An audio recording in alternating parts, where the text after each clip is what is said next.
are self-luminous. In the same way that the sun is self-luminous, that it's its own source of light, so are you. You are your own source of light.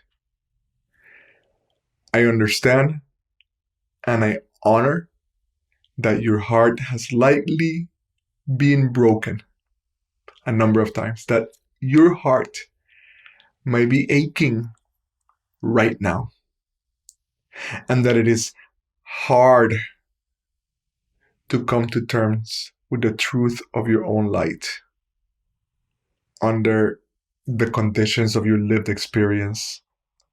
And as we witness the suffering that is unfolding throughout the earth in our own name in these times. And yet, I stand by what I'm saying. In this episode of the podcast, I have a conversation with Tuesday Rivera, the love of my life. And the first 10 minutes of the podcast are really focused on a new offering that Tuesday is making. It's called the Luminosity Intensive. If you know that you're not interested in the Luminosity Intensive, if you're catching up on podcast episodes, you can skip the 10 minutes. But I definitely encourage you to stay with us for the next 50, where we talk about why this idea of luminosity, this idea that we are our own source of light, why that merits an intensive. Because from where we stand and from where Tuesday stands, it's the most important discovery that a human being can make in a lifetime. That the source of truth and light, that the source of divinity is within us. Give it a listen. Thank you for the gift of your attention. I am always grateful for it. And I love hearing back from you. Tuesday, love of my life. How are you today? I am very well, beloved. Happy to be on with you. Yes, I was thinking that this is the first thing we record, and definitely the first podcast we record together since we got married.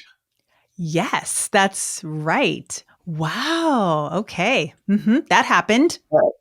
And it was amazing. And we actually, we're recording on Valentine's Day. Isn't that cool? That is nice. Yeah, I thought about that earlier today. Yeah, I'm really, really happy to be with you here. It is delightful to be with you. And I want to say a word to the listeners about today's episode, which is, it is about luminosity. It is about your spiritual path. It is about the transformation, courageous transformation that I've seen you move through, and that I think more people should hear about. And it is also, at least for now, for people that get this in the next couple of weeks, it's an invitation for a select small group of people, women specifically, to join a program that is called Luminosity. So why don't we start by speaking directly about the program, and then we can kind of dive more deeply into how you got here. Great. Perfect. Well, the Luminosity Intensive is a program. It's a 12-week online program for women who are seekers, who are aware that there is a light inside them that they want to shine even brighter, and know that, or are willing to go for the idea that when they shine their light, it will light up the world. So it is a program for women to have a personal journey. It's an initiation, and do it in the company of other women who are right alongside them, engaging in the practices and processes and the depth that we're going to go to together over 12 weeks, so that on the other side, you both know your light better and have some ways to be shining it in the world, right? Some ways to express that light that perhaps you didn't have before, or you did have before, but now it's a little bit brighter. That is beautiful, and it's been yeah, it's just been one of the a remarkable privilege to have what I call front row seats, seeing this go from lived experience in your body all the way to this offering that you're now off that night you're now making to the world. Before I start asking you about the journey here, can Mhm. you tell us a couple of more words about the structure of the program? Absolutely. Absolutely. So, what we're going to do is we're going to meet 3 consecutive weeks starting March 20th on Wednesday evenings, 7 p.m. to 9 p.m. Eastern Time. So, we'll meet 3 consecutive weeks for the first module. And then we'll have a week of integration. And that is ostensibly a week off, right? But it's an active week off. It is a week where the people in the program are focusing on what did I learn? How do I make meaning of it? How do I pause and rest and let what we just did over that first module? And the first module is knowing our light. It's a communion with the divine feminine. And so we'll have 3 weeks of diving into that deeply together. And then we'll have a week off. Then we'll have the second module, which is around reclaiming the dark, right? And finding our wholeness. This isn't light in the way of uh, only goodness, only Right. happiness, right? We're going to dive into the dark. That is part of the journey of knowing who we are fully and claiming that wholeness. And so that will be the second module. Again, 3 weeks, Wednesday nights, 2 hours, right? And then and then we'll have a week off, another integration week where we like make sense of that and have a pause. And then we'll go into the third module, which is becoming luminous, stepping into our full expression. And of course, we never get there, right? Like this is the work of a lifetime to be fully expressed, but we will do 3 weeks again of really learning about how and what that looks like, doing practices together on our calls. And then there'll be homework in between. I would say between 45 minutes to 75 minutes a week. Like you're going to have to do some homework in between. And then we'll be in conversation as a group in between. We'll have a private, community space for us to be in conversation about what we're learning, what we're discovering. And in some ways that becomes it's been really, really rich in the past offerings I've had. That communal space where we can connect in between the classes has been really, really rich and beautiful. That sounds really really exciting. As you know, I'm also a fan of bringing people together, and I've been experimenting with different with different formats over the years, Mm, right? Very different formats. I don't think I've ever done something like this. A mm, 3 month intensive of this sort, and I can really, really, really see the value of it. Uh, One more question on the specifics, of because I course. know that there is this option for people to participate in what I think you're calling Luminosity Plus, something to that effect. Yes. Uh, uh, can you tell us about that option?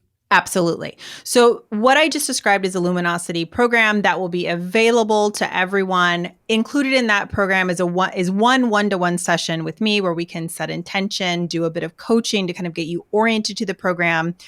But some folks want more and would like a little more. I say if you want to go a little bit deeper, have a little bit more time with me. What I'm offering is this Luminosity Intensive Plus, which I just have 5 spots available for that.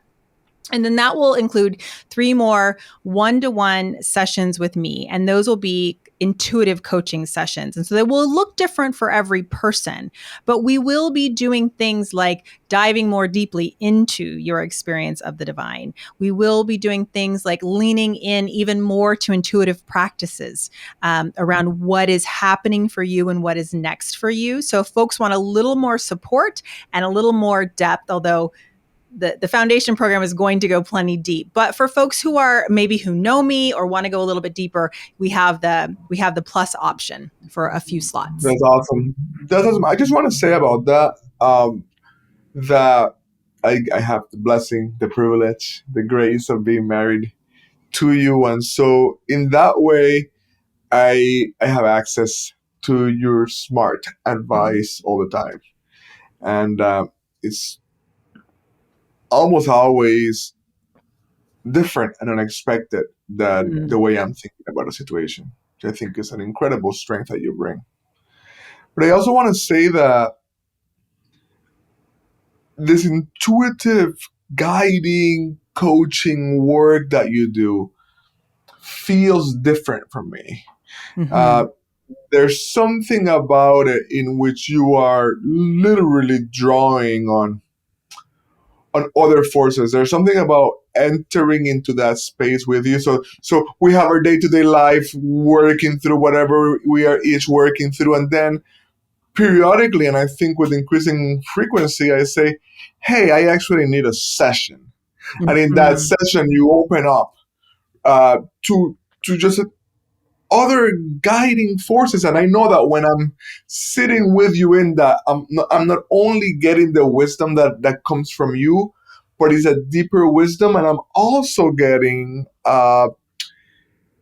it's like there's I call it like it's like something washing over my Hmm. energy, right? Like Hmm. there's a way in which I feel after, which is Hmm. similar to how I feel after I go on a powerful medicine journey, for example. Like this sense of something good and right just happened. Hmm. Hmm.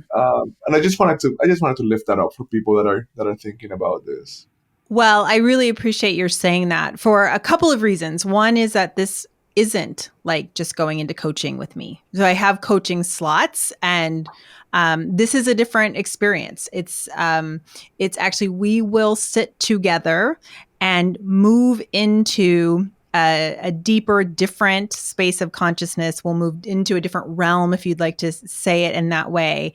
And so, what comes through is through me, but not necessarily of me. And I will give that to folks and I will share that with folks. And it is a consciousness that is quite healing, that Mhm. people tend to feel good afterwards, right? Like it actually feels good in your body. It's like, you know what? People say, like, oh, it's a different vibration. Like that is actually the case. We're actually moving into a different vibration, one that is healing, that is good, that brings a wisdom that we don't necessarily enter without being Right. specific and intentional about entering it. And so that is the kind of space that I'll be offering to these 5 folks specifically, that will sit down, we will commune with, some unseen forces, although that sounds wild. And can I just say that like to say those words out loud, even hearing myself, I think, well, that just sounds kind of weird and wild. And you know what? It is. And it's true.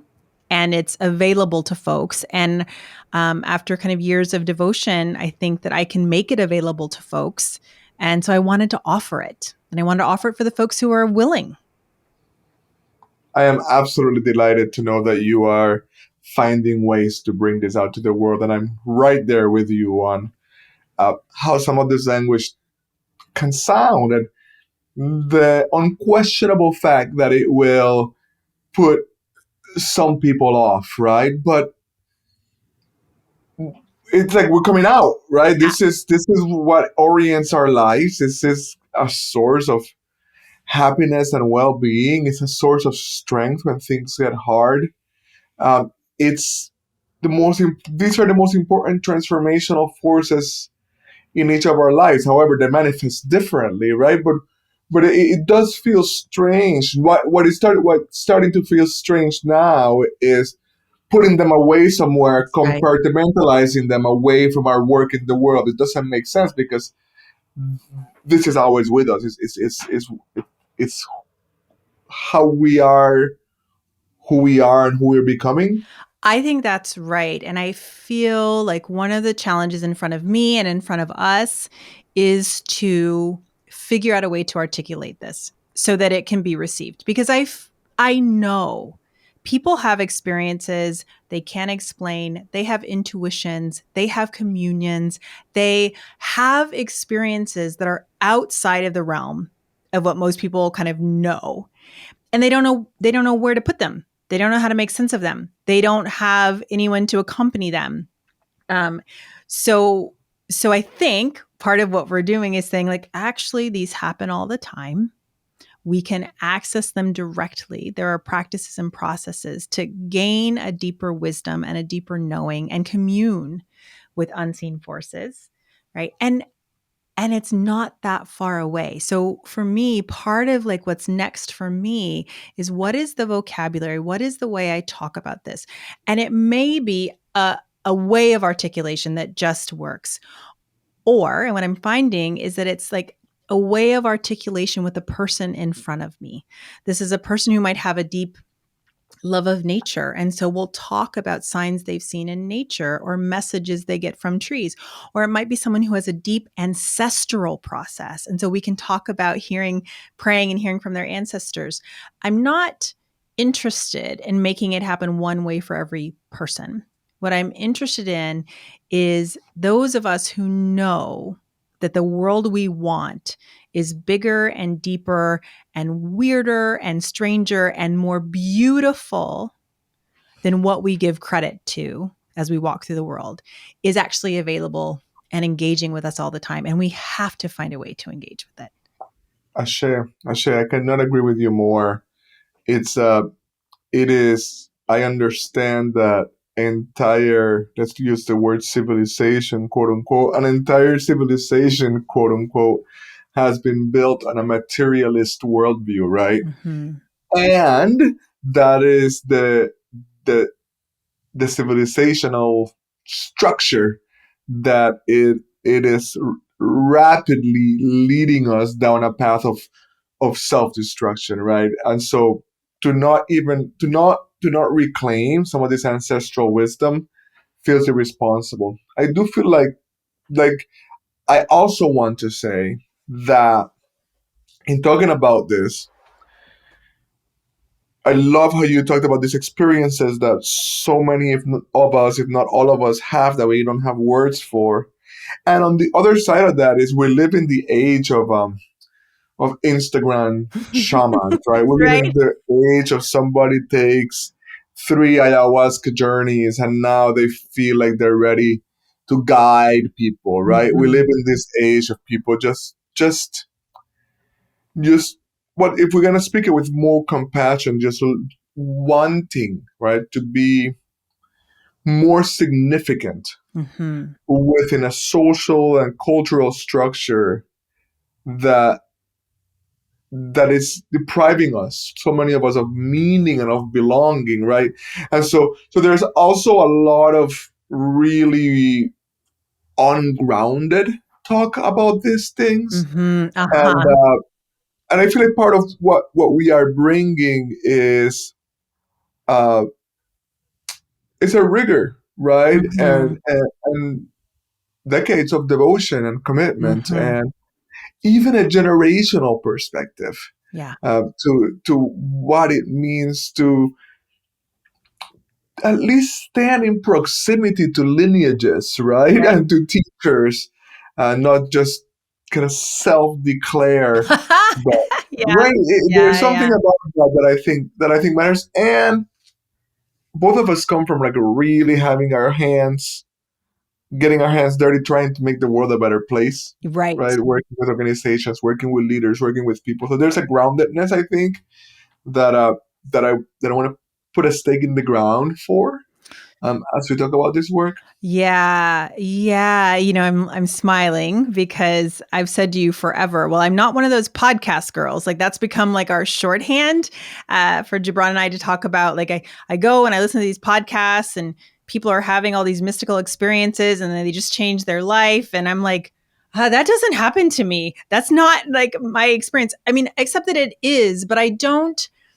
I think it's taken a lot of prompting from you for me to say some of this out loud. I tend to be a very private person, right? So I have a habit of privacy. So I'll have these experiences and I just share them. And at some point, several years ago, you began to poke me and prod me around like there's a gift in here for you to give.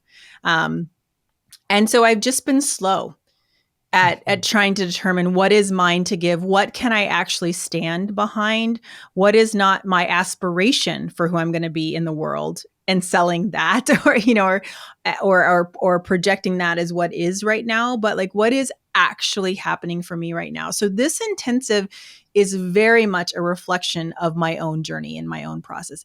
I'm not asking people to go anywhere I haven't gone, or to move into depths I haven't moved in and that I don't know really intimately. And as you said, after years of devotion, which doesn't make me, what it means is I'm on a path. And so like, if you want to be on the path with me, fantastic. I got some things to say and some things to share that I think are quite useful. And I think I spent a lot of time kind of being a little cringy about it, and a little like, oh, who am I to just like a little like cringy about it. And now through my own work, right? Not because I wanted to, but through my own work, I'm like, holy moly, I got a party to throw and I hope people come. Like, Right. That's what I want to do. Like, if you want in, let's do this. Right. That's it. It really is as simple. It really is as simple as that, right? This work that we're both doing is for the people that it's for, and it's not for the people that it's not for. That's and right. it is as simple as that, and that's just something to keep trusting. I want to ask you. I want to share some thoughts, but I want to ask you a question or two, maybe to get you thinking. Can you remind me when did we launch the first fellowship of Bali, the Business Alliance for Local Living Economies? I think it was in. Okay, I'm gonna do this. Was it 2017? I believe it was 2017. Yeah. We're gonna call it that. Okay. Regardless of because we know that we intersected paths at least once before. Yeah, and you don't remember me. That's right. Yeah, and you're faking like you remember me because you don't remember me either. But that's when we met. So I just wanted, let's call it 2017, and it took a while, right, for us to turn towards each other romantically, but we started to get to know each other, and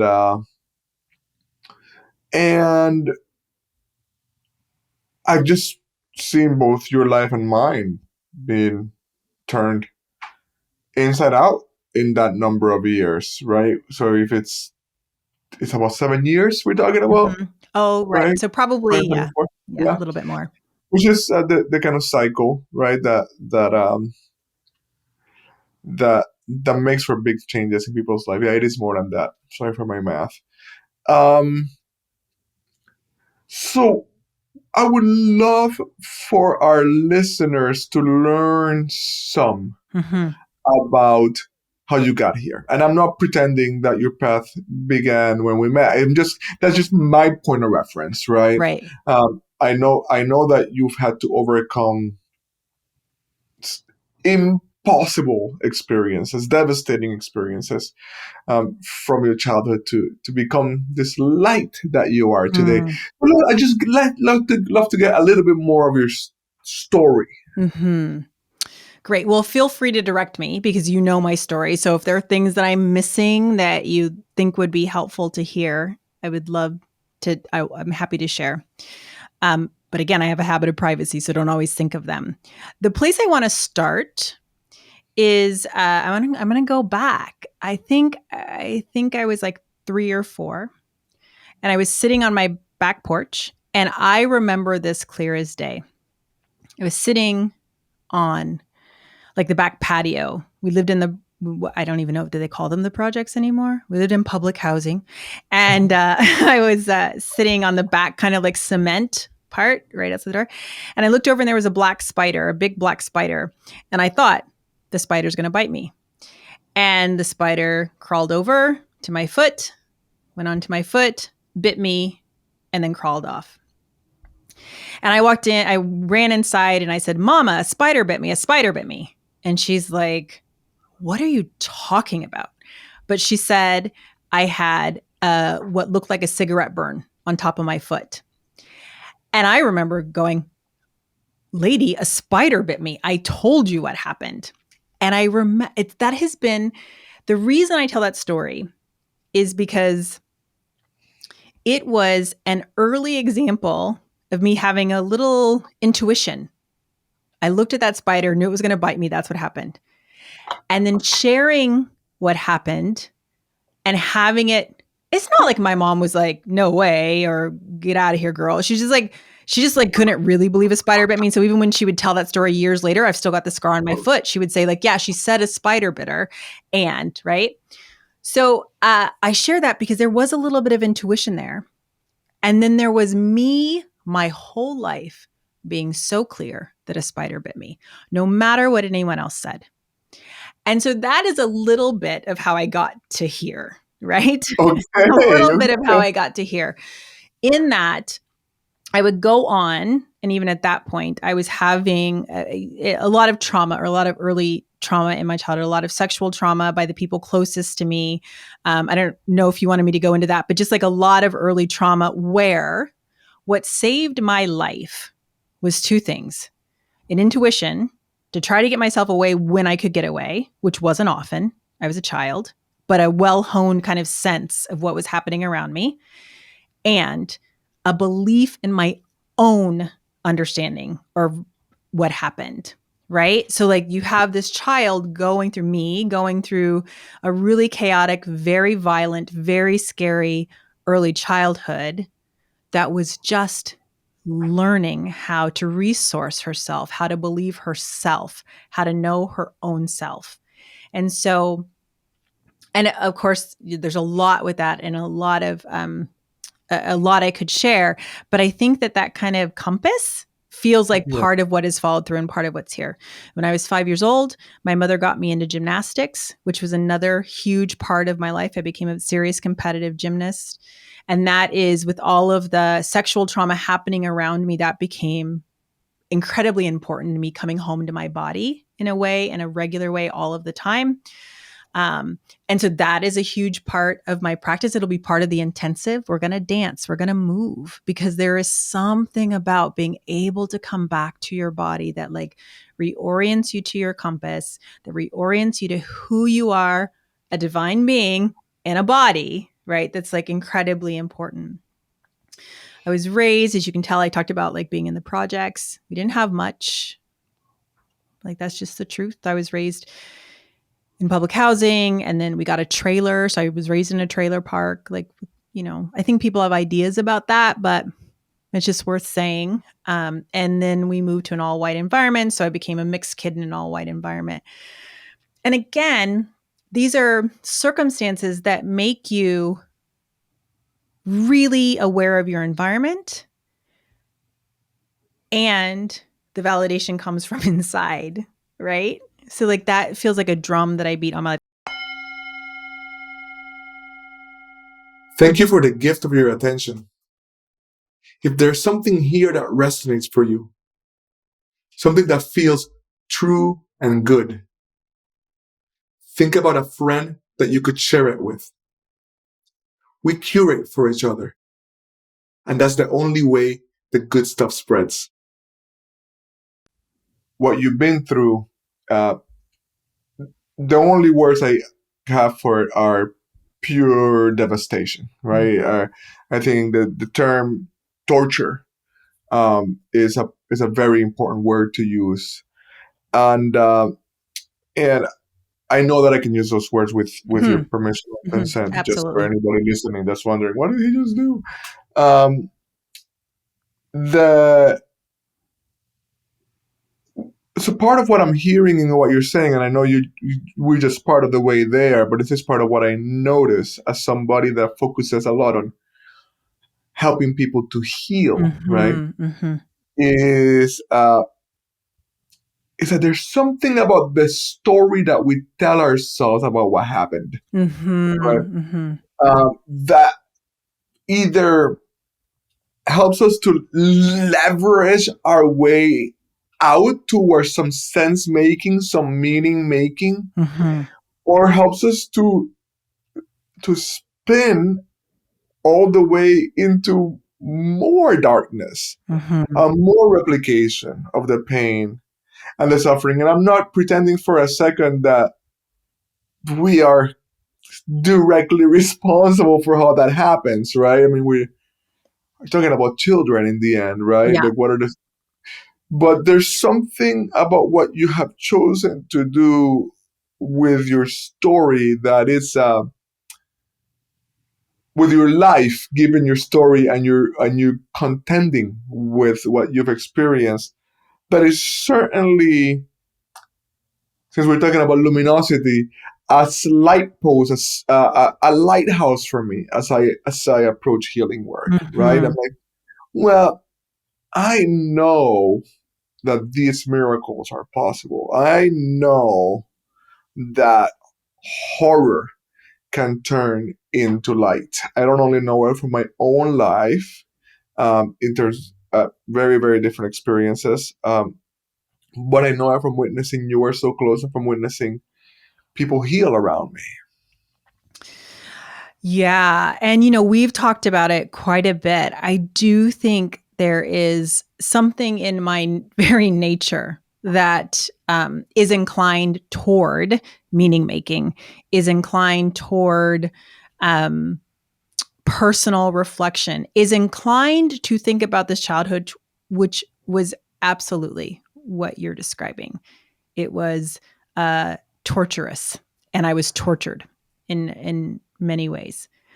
Um, and there's a way of like looking toward that is, oh my gosh, what a life I get to have. That's not happening, right? Like that is like Mhm. my life right now is like not that. What a miracle. Like, Mhm. what a grace. How can I be anything but grateful, right? For like Wow. what I get to live. And there's a way of, oh my gosh, that was so horrible. That was so horrible, which is also true, but like kind of somehow allowing that. Hmm, I want to be careful because I want to avoid cliches. When you are healing from trauma, a common saying that people say is, you are not what happened to you. Mhm. And I think that that's incredibly important. And probably for a lot of my life, I have been able to say, I am not what happened to me. That is an orientation.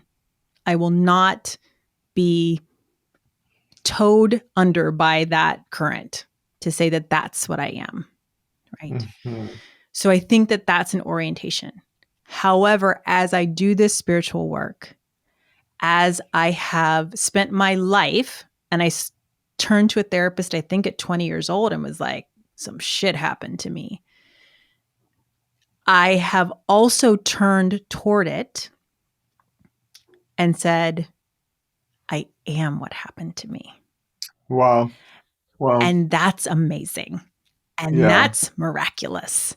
And that has nobility and it has dignity and it has all sorts of beautiful survival that is not, I'm a survivor. It's actually, yeah, it's just like it's like yeah, I just think there is a way that I probably was naturally turned toward it. And then that kept getting reinforced, right? Like my mother, like got us out of the situation. My mother worked hard as a single parent and, you know, said, you are going to college Tuesday. My mother at 14 said, I don't like my life. I'm going to therapy. You know what I mean? Like, so like they're like, my mother said, women are your friends, right? So like there was like, it was like there were all sorts of good things also happening. But I think the other thing I want to say that I think as we talk about that light and we talk about luminosity, some of us have had a sense of that light in ourselves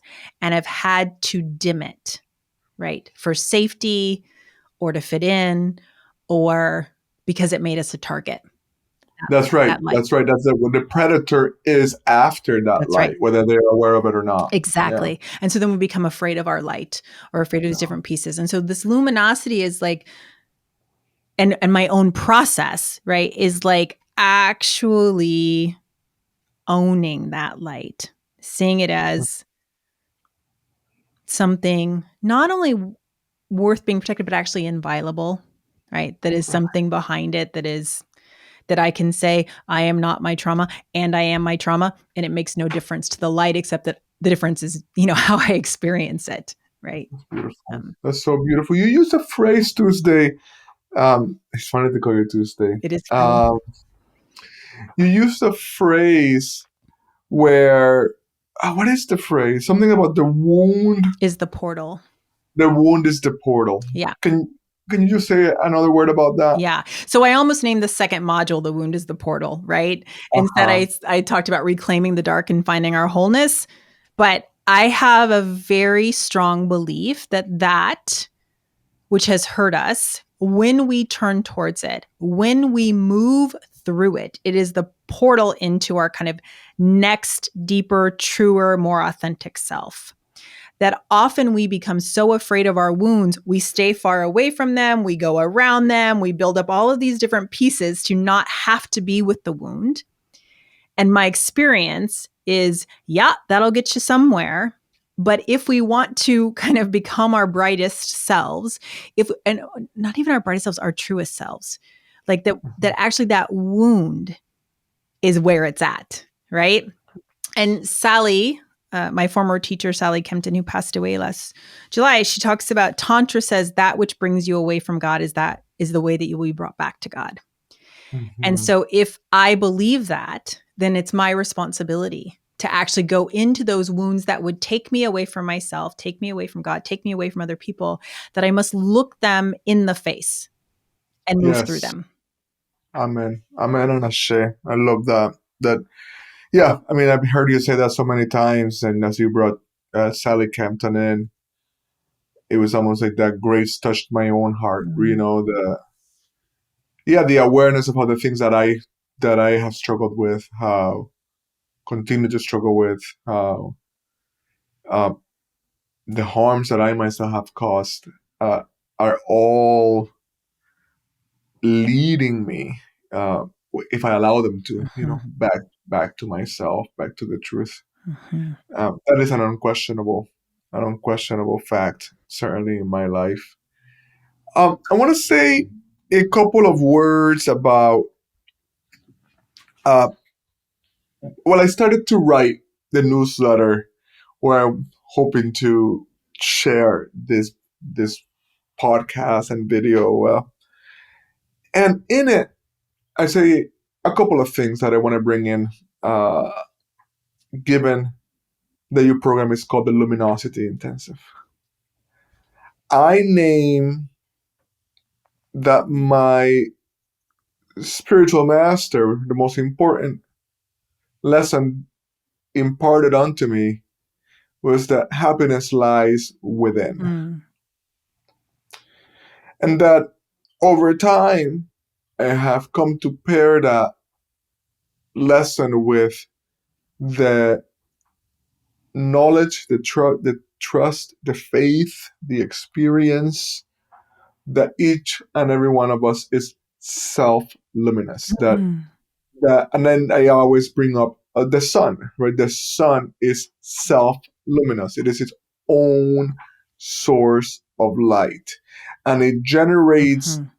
it is and generates a light that literally every single bit of energy that life upon this sacred earth needs comes from that light, right? So the idea that there's this self-luminous source of light inside our broken hearts, Yeah. because that's, I think, and that's the other part, right? And this is why I'm appreciating so much what you said about diving into the dark. The other part that I write in this draft of the newsletter is that I believe happiness lies within. Mm-hmm. That I'm a very positive guy, but I do not believe in toxic positivity, right? That I am, let's look at the world with open eyes. Yeah. Let's look at life and its terms. Let us contend with the devastating facts of life. Let us truly understand that we are human beings Yeah. alive during the sixth great extinction. And so the question that Margaret Whitley asks is, who do we choose to be Yeah. in these times, right? And to me, the answer to that question is somewhere in the name of your program, right? It's like, in these times, under these conditions that have been, the times are different, but the human conditions have been universal and total through all of time. The facts of loss and suffering, right? Right. That's right. It's in these times and under these conditions, we choose not only to move towards the light, but we choose our own luminosity. That's right. We take responsibility That's for the light itself. And I'm just, yeah, I'm wondering how that, if that resonates, uh, given the name of your program. I love it. I love to hear you speak it like that. I love to hear the fervor of your voice. I could not say it better. It is like in seeking the light, in uncovering our own light, in moving anything out of the way between us and our light, right? Like that's what we're doing. And that isn't toxic positivity. Like, because sometimes that work, moving anything out of the way between us and our light, is really hard work. It is grueling. You have been with me when I am in despair, when I am turning towards the worst moments of my life and looking at them in the face and feeling every bit of terror and abandonment and despair and anger and all of the things, right? Like we don't get to our light. It is inviolable. It is there, but it's not, I think it's our work of human beings to actually seek it, to go towards it, and to find it within ourselves. Like we're not like these are the dichotomies we live in. We seek it outward, which I think is beautiful. I think we must take outward action in the world that seeks to make right and light, and we uncover what is inward. And I do think there is some like a gift of my upbringing is I feel like I don't even understand toxic positivity. People say the words to me and I'm just like, I'm not sure I understand what they're trying to say or what they're pointing at exactly, if I'm just perfectly honest. But what I can tell you is there's no moment of my life I don't know where I came from. There's no Right, moment of my life I don't know right, that people are being hurt every day, every moment, every second, right now. There are children right, losing their like that is that is just like the ground I'm walking on. right. And so yeah, I'm going to seek the light, and it's not, but I'm not going to be afraid of the dark. Ashe, ashe, ashe. There is a, thank you. As I think about the part of your journey that I've gotten to witness firsthand, not the part that I have learned about over the years, from us being colleagues, facilitating this intensive fellowship program, That's right. uh, to us starting to turn towards each other, with me um, having uh, more interesting you at first, uh, to our finally coming together and ending marriages and breaking up families in the process, which has been some of the most difficult stuff that Mhm. either of us have had to do. Mhm. It's all been this movement towards coming into integrity with That's right. ourselves. Yeah. And as I seen you move and walk through that step by step, right? I have this potent highlights in my consciousness of moments of just kind of grinding out this work of watching you. um, your dark night of the soul Mhm. more than once, of your tears, of your elation, all the way to a relatively recent event when all of this program was laid out Hmm. in color coded cards all over the our living room. Yes. So it's just been a beautiful, beautiful process to witness, all the way to you offering the Navigating Transformation program twice now Yeah. as a kind of primer for this work. What can you tell us about that period of gestation that takes Yeah. us to luminosity now? Oh, that's great. Thank you for asking. So it has, I think that period of gestation that you said is really accurate. I have felt for probably 2.5 years like there's something that wants to come. There's something that I need to express, that I need to put in the world. And when I say something, that is all that I knew. Something. It's something that needs to come through me, that needs to help me make sense of all of this intense healing I've been doing, needs me to pull together the lessons from being married for 21 years and deciding to end that, and the impact on my children of like seeking myself in that way, to launching an organization, to being in this relationship, which is so very different from anything I've ever experienced. To, I mean, it was just like all of these threads and streams were coming together in my body, and I knew there was a time for them to come out the other side. And I just knew I needed to express. So I, because I love color coding, and and I'm not unintense when it comes to laying things out and being clear.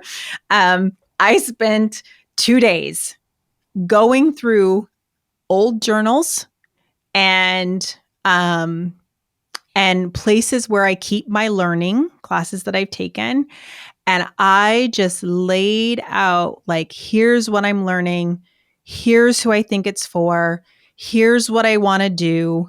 And it was 2 full days. And like you said, I ended up on the floor with postcards. And I was like, I need to do a cohort for women. And I don't know that I could have been more surprised that that's where these 2 days landed, but it's where they landed.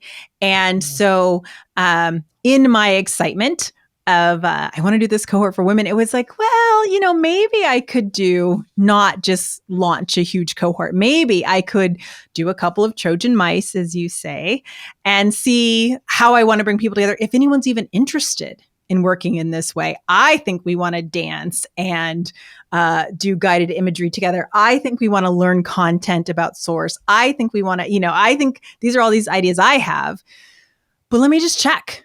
Let me just check and see if anyone wants to come with me for this ride. The first class was 50 women. It was amazing. It was beautiful. I learned so much, and the women are amazing. And actually, they're still going on like our WhatsApp group. Like they're still talking all of the time to each other about what they learned, and not even like what they learned from me, but like what they're in from what they learned. So next time I was like, well, 50 is a lot. Let me just cut that in half for the space I want to create, which is intimate and deep, and like allow people to have relationships and not have people get lost, right? Mm-hmm. Because if you're a slow joiner like me, like you can get lost in a group of 50 people. So I did it for 25 women. And again, it was beautiful. And I learned so much.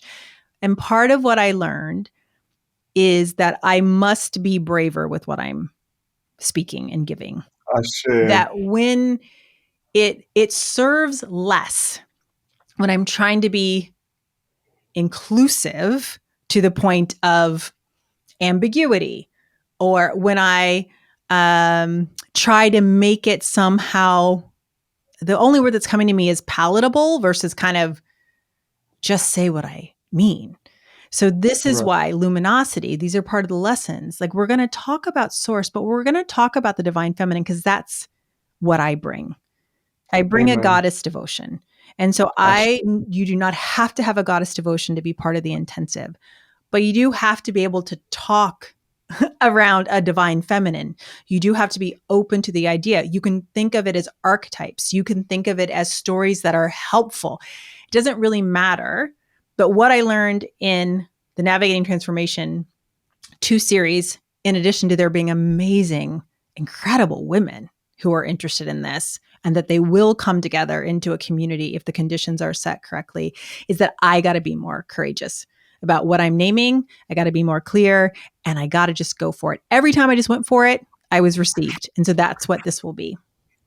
That is so powerful and exciting. Um, let's talk for a minute here about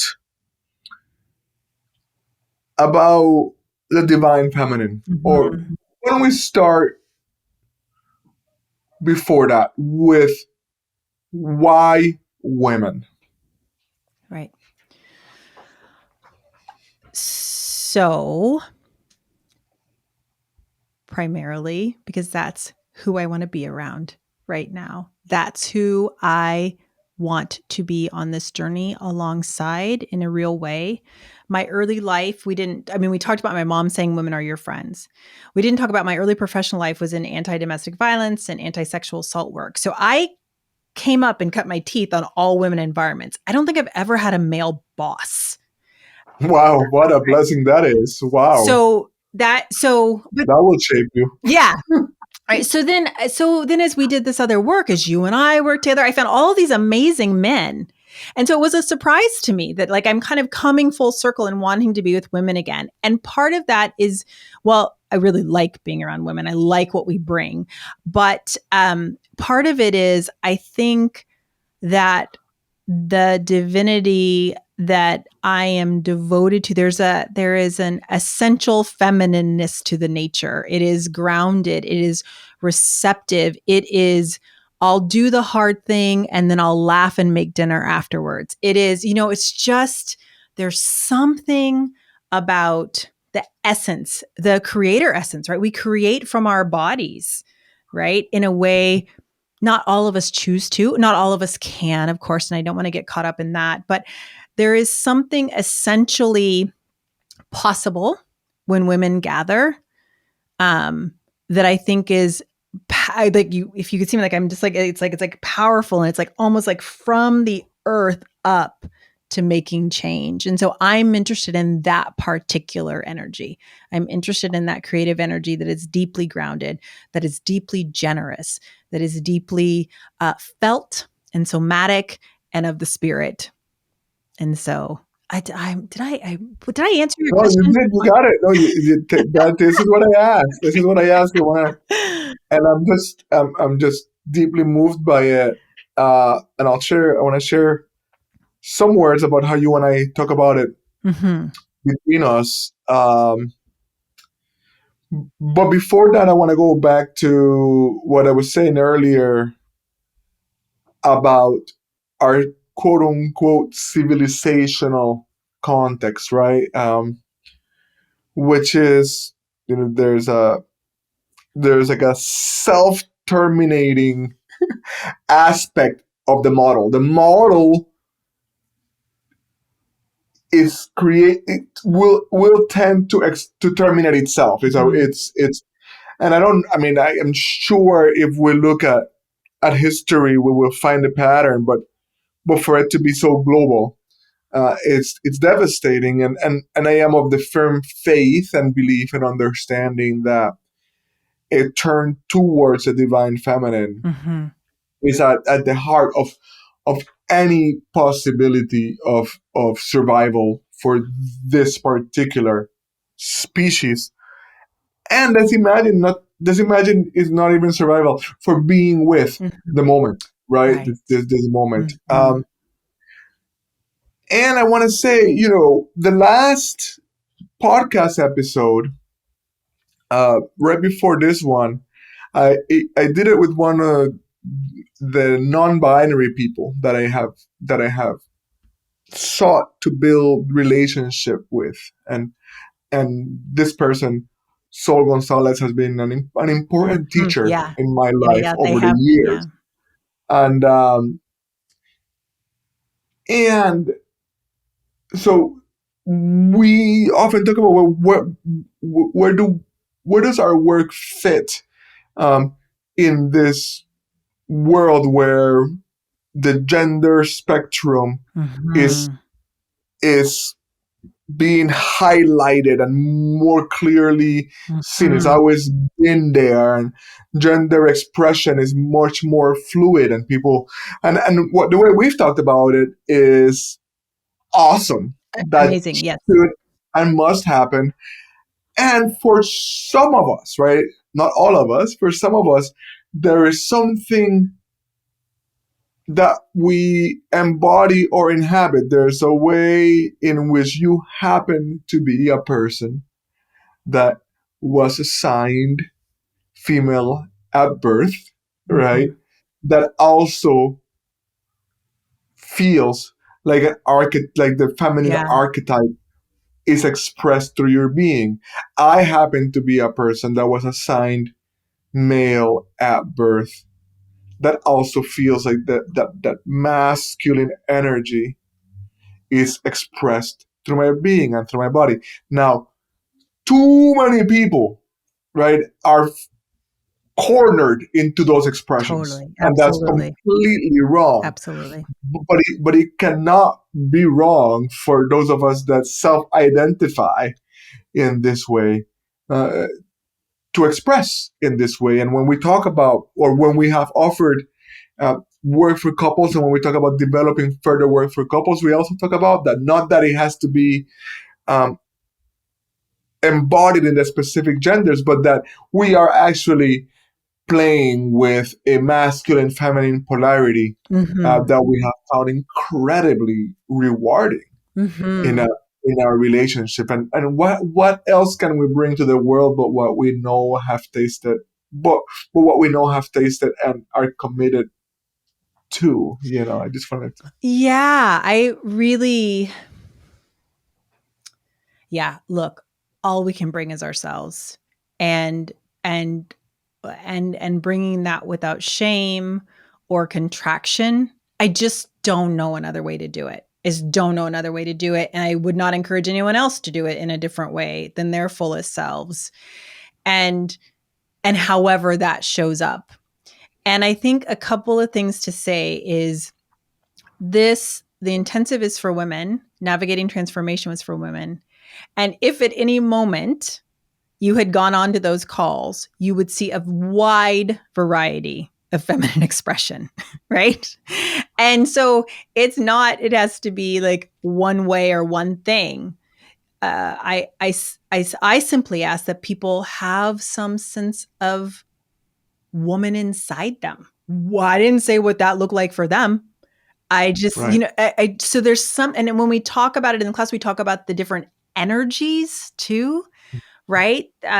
Rather than gender expression, we're talking about different energies, masculine and feminine energies. And that has been a way for us to navigate. I mean, I will ask, the women that we're working, but it doesn't feel like when we talk about the divine feminine, people feel contracted or constrained. It actually feels like a doorway into freedom, right? Ashe. So Yes, indeed. that's what I'm interested in offering it as, not as a yes, no, you, but I like,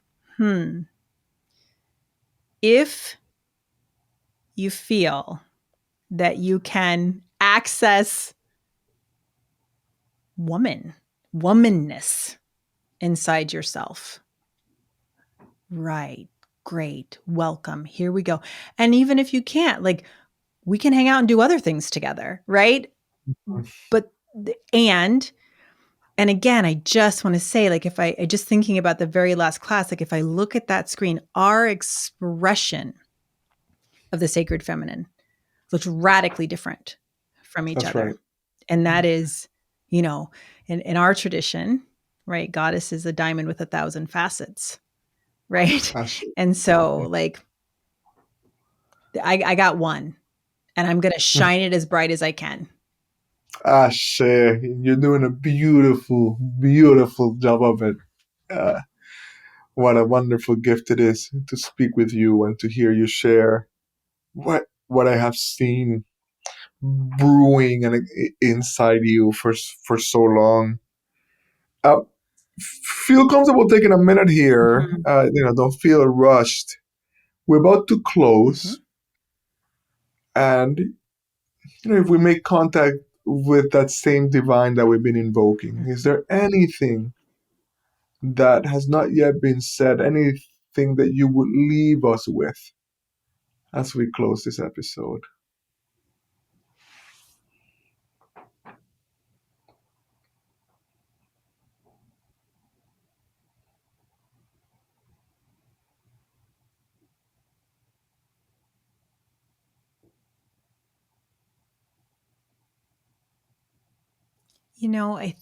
Thank you for that invitation. I think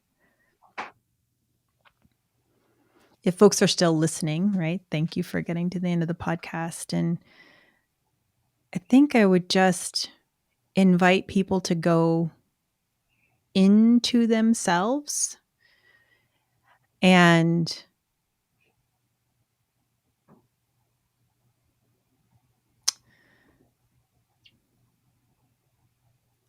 just reflect on what you've been hearing in the last hour, and how does it land with you, and does it make you inclined toward your own light? Right? Was there something that was like lit up in you? Was there something that was pushed away in what we've said? It's like, you're your source. And so go inward and see how all of this is landing, like, and trust that inward going, right? I have to say, some of the things I've done that have been the most impactful for me, at the first time I had a little bit of like, oh no, not that. Right. And then like, it was like, oh, but it was kind of like a moth to the flame. I'd kind of circle it back. And what I'm suggesting is that what we're going to do in the program is we're going to turn you into yourself. I'm never going to try to supplant your inner wisdom. And so like, whether it's about this program or not, like, you deserve to go inward today and find out what's happening with you. And so I just think that's the invitation. Go inward, find out what's happening, see if there's something to do from that. Although there may not be, it might just be self-knowledge. Om Namah Shivaya. Thank you so much, my queen, my goddess, the love of my life. I am so proud and so moved, and I cannot wait for this to hit the ears of our listeners. Well, You're a miracle upon this earth. I love you with all of my heart. thank you for being you, and thank you for changing everything. Signal versus noise. There's so much competing for our attention, and I am so glad that you stayed with us through the end of the podcast. It should mean that you're finding something meaningful here. Hopefully, something worth sharing. And so I'm asking again that you think of somebody who would be touched by this conversation, who wants to be a part of it some way. It is a decentralized conversation. It is a way in which we're changing ourselves by leaning in towards each other in places like this and in the exchange of these ideas. So, who's a person or two that will be specially moved by what you've heard here today? Send them a text, an email. Let them know we're here. We're not trying to reach everybody, but we want to reach the right people. We want to keep having this decentralized conversation. We want to keep working on getting right to the edge of the evolution of consciousness and culture to see what we find here together. Thank you again for being a part of this. Liking the podcast helps. Subscribing is definitely a good thing. Feedback is always welcomed. Stay in touch.